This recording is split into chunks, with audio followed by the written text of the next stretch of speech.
রাতের টাইমে পাওয়া যায় না। আমি রান্না বান্না শেষ করে রুমে নিমু, এরপরে খাওয়ানোর লেগে চাল চালা বলবো আচ্ছা তো আর কি জিন্দিগি অসভ্য।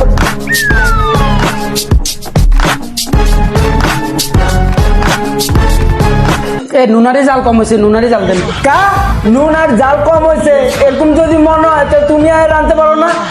আমার করে এই মিয়া আপনার বাসা ব্যবহার ইচ্ছে কিনলে আমার বাসাতে বারো দেখছিস কি আমার সরল সোজা পায়া ঘর সব কাজ মানে দিয়ে করস। আমি তো তোর মতো বাউয়া কাটিং দিয়া রাস্তায় রাস্তায় ঘুরি না।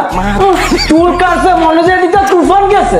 এই আসি বোন বর মতো থাক, নিজের মান সম্মান খাচ্ছে বুঝছিস না। আমি চুলের কাটিং কেন দিব এটা আমার একান্ত ব্যক্তিগত ব্যাপার, তুই কইয়ে কন। কিরে তোর এত বড় সাহস? আমি তোর বাপের বয়সে তুই আমার তুই তামেরি করে কথা কস। এক গুছা দিয়ে একটা দাঁত দু সব হালা দিমু দে মার। তোর বিচার আল্লাহ করবো। তরকারি এটি হইলে ঘরে নামাই লয়ে যাস, আমি তোর পরে দেখে নেবো।